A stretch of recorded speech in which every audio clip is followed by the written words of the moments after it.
ममता, एक बात है जो मुझे बहुत दिनों से परेशान कर रही थी और जिसे मैं समझने की कोशिश कर रहा था। तुम भी शायद इस पर कभी सोची होगी। हाँ राम जी, बताओ क्या बात है। कई बार कुछ ऐसी चीजें होती हैं जो दिमाग में अटक जाती हैं, पर हम उन्हें शब्दों में नहीं ढाल पाते। क्या है वो? बात यह है कि मैंने हमेशा देखा है कि ज्यादातर अमीर लोग वो नास्तिक क्यों होते जाते हैं, या कम से कम वो धार्मिक रूढ़ियों से दूर क्यों रहते हैं। और इसके ठीक उलट जो गरीब आदमी है वो भगवान से इतना डरता क्यों है। ये तो बहुत सही सवाल है राम जी। मैंने भी इस पर ध्यान दिया है। अक्सर हम देखते हैं कि जो लोग बहुत संपन्न हैं, उनकी धार्मिक आस्था बहुत व्यक्तिगत होती है, दिखावटी नहीं। और गरीब व्यक्ति हर छोटी बड़ी चीज के लिए भगवान की शरण में भागता है। पर इसका कोई ठोस कारण तुमने खोजा क्या? हाँ, मैंने जब दुनिया को थोड़ा बाहर से देखने की कोशिश की तो मुझे इसका जवाब मिला।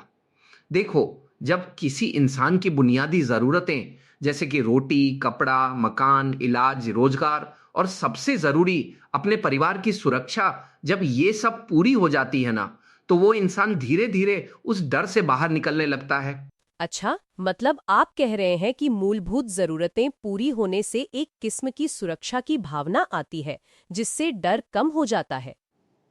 बिल्कुल। जब आपको पता होता है कि आपके पास खाने को है, सिर पर छत है, बीमारी में इलाज मिल जाएगा, बच्चे स्कूल जा पाएंगे, तो आपको हर छोटी बात के लिए किसी बाबा के आगे गिड़गिड़ाना नहीं पड़ता। आप अपनी ज़रूरतें पैसे से, सिस्टम से, अपने अधिकारों से पूरी कर लेते हो। ये बात तो बिल्कुल ठीक है। जब आपको पता होता है कि आपके पास संसाधन है या उन तक पहुंच है, तो आप एक तरह से आत्मविश्वासी महसूस करते हैं। आप अपनी समस्याओं का समाधान खुद ही या मौजूदा तंत्र से ढूंढ लेते हैं। किसी अलौकिक शक्ति पर निर्भरता कम हो जाती है। अब ज़रा गरीब आदमी की ज़िंदगी देखिए, उसके पास ये सुरक्षा नहीं है। अगर बच्चा नहीं हो रहा, तो उसे कहाँ जाने को कहा जाता है? चलो फलाने बाबा के पास चमत्कार हो जाएगा। नौकरी नहीं लग रही, चलो भगवान की शरण में पूजा पाठ करो। शादी नहीं हो रही, चलो मंदिर, दरगाह, मन्नत मांगो। हाँ, ये तो मैंने भी बहुत देखा है। लोग अपनी हर समस्या का समाधान भगवान या किसी धार्मिक स्थान पर ही ढूंढते हैं। उन्हें लगता है कि उनकी अपनी मेहनत या कोशिशों से ज्यादा ऊपर वाले की कृपा से ही कुछ हो पाएगा, और ये डर उन्हें ऐसा सोचने पर मजबूर करता है। मतलब साफ है ममता, गरीब आदमी अपनी बेसिक जरूरतें भी पूरी नहीं कर पाता, और इसी कमी से, इस असुरक्षा से उसके अंदर एक गहरा डर पैदा होता है। एक ऐसा डर जो उसे हर पल सताता रहता है। और फिर इसी डर का फायदा उठाया जाता है ना? बिल्कुल। इसी डर को अनपढ़, चालाक, ढोंगी बाबा या धर्म के ठेकेदार चमत्कार बनाकर बेचते हैं। यहीं से शोषण शुरू होता है। वो कहते हैं तुम गरीब हो क्योंकि तुम्हारे कर्म ठीक नहीं है, या तुमने पूजा नहीं की।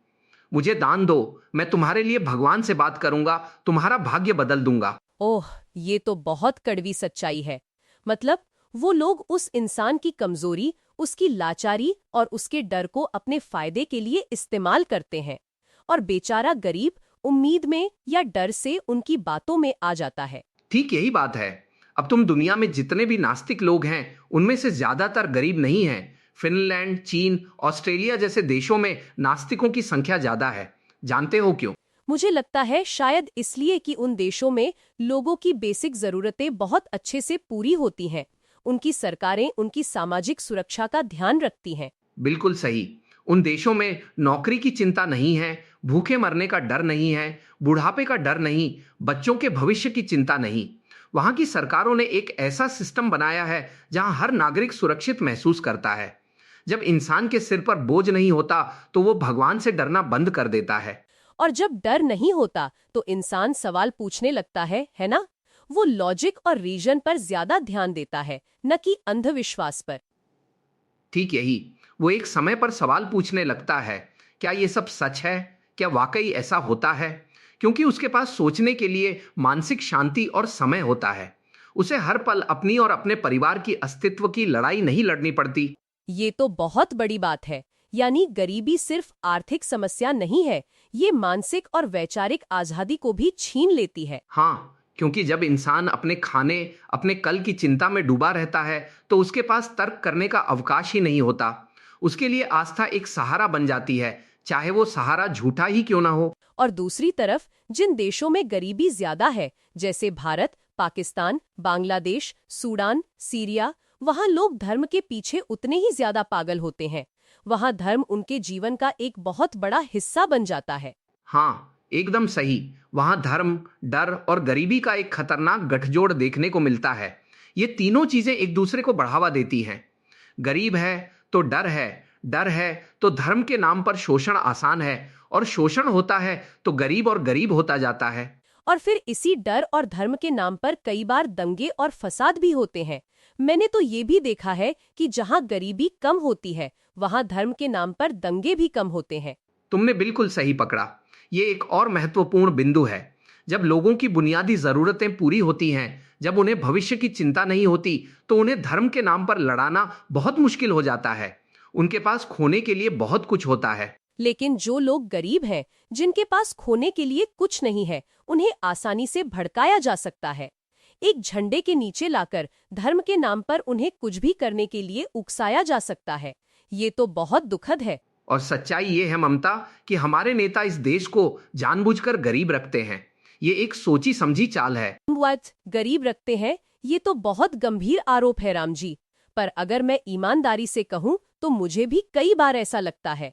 पर क्यों? क्योंकि जितने लोग गरीब रहेंगे, उतने ही वे धर्म के नाम पर लड़ेंगे, उतने ही वे झंडे उठाएंगे, उतने ही वे मंदिर मस्जिद में उलझी रहेंगे। और जब जनता इन्हीं सब चीजों में उलझी रहेगी, तो नेता आराम से राज करेंगे। उन्हें कोई सवाल पूछने वाला नहीं मिलेगा। ये तो बिल्कुल डिवाइड एंड रूल वाली नीति हुई। लोगों को बुनियादी मुद्दों से भटकाकर उन्हें धर्म के नाम पर बांट दो, ताकि वे अपनी असली समस्याओं को भूल जाएं और नेताओं से जवाबदेही न मांगे। ये तो बहुत ही शातिर रणनीति है। ठीक यही। तुमने कभी देखा है, भारत हो या पाकिस्तान, जो परिवार सच में वेल सेटल्ड हैं, जो आर्थिक रूप से संपन्न हैं, वे धर्म के नाम पर कभी नहीं लड़ते। उनके बच्चे विदेशों में पढ़ते हैं, उन्हें अपने करियर की चिंता होती है, उन्हें बेहतर जीवन चाहिए। ये बात तो मैंने भी देखी है। जो लोग पढ़े लिखे हैं, जिनकी अच्छी नौकरी है, वो धार्मिक कट्टरता से दूर ही रहते हैं। उनके लिए जीवन में और भी बहुत कुछ महत्वपूर्ण होता है। वे प्रगतिशील सोच रखते हैं। हाँ, धर्म के नाम पर चाकू, छुरी, पत्थर, गर्दन काटने जैसे काम हमेशा गरीब, अनपढ़ और गुमराह भीड़ से करवाए जाते हैं। उन्हें आसानी से बरगलाया जा सकता है, क्योंकि उनके पास खोने के लिए कुछ खास नहीं होता, और उन्हें उम्मीद होती है कि शायद इस तरह उन्हें कुछ मिल जाए, या कम से कम एक पहचान तो मिल ही जाए। ये बहुत ही हृदय विदारक है। यानी असल में धर्म का इस्तेमाल एक हथियार के तौर पर किया जाता है, उन लोगों के खिलाफ ही जो सबसे ज्यादा कमजोर और जरूरतमंद हैं। और इसका परिणाम ये होता है कि समाज में अशांति और विभाजन बढ़ता है। अब आखिर में ममता, मैं एक बात साफ कर दूं। हाँ बोलो। भगवान है, एक सुप्रीम पावर है जो इस यूनिवर्स को चला रही है। मैं उस शक्ति में विश्वास करता हूँ, लेकिन वो भगवान वैसा नहीं है जैसा धर्म के ठेकेदारों ने बनाया है, गरीबों को डराने और लूटने के लिए। हाँ, ये तो बहुत महत्वपूर्ण अंतर है। एक तरफ वो शक्ति है जो ब्रह्मांड को चलाती है, और दूसरी तरफ वो इंसान निर्मित अवधारणा है जो लोगों को नियंत्रित करने और उनका शोषण करने के लिए बनाई गई है। सोचिए, आप अपनी आस्था में क्या पा रहे हैं और क्या खो रहे हैं। क्या आप अपनी ऊर्जा, अपना समय, अपना पैसा उन चीजों पर खर्च कर रहे हैं जिनसे आपको और आपके परिवार को सच में फायदा होगा, या आप सिर्फ एक डर और अंधविश्वास के जाल में फंसते जा रहे हैं? ये तो हर व्यक्ति को खुद से पूछना चाहिए। क्या उनकी आस्था उन्हें सशक्त कर रही है, उन्हें बेहतर इंसान बना रही है, या सिर्फ उन्हें और अधिक डरा रही है और दूसरों पर निर्भर बना रही है? क्योंकि अंधी आस्था का सबसे बड़ा नुकसान आपकी आने वाली पीढ़ी उठाती है। हम उन्हें एक ऐसी दुनिया दे रहे हैं जहां वे तर्क करना भूल जाते हैं, जहां वे सवाल पूछना भूल जाते हैं, और जहां उन्हें आसानी से बरगलाया जा सकता है। ये बिल्कुल सही बात है राम जी। हमें अपनी आने वाली पीढ़ियों को जानकारी, अधिकार और आत्मविश्वास देना चाहिए, न कि डर और अंधविश्वास।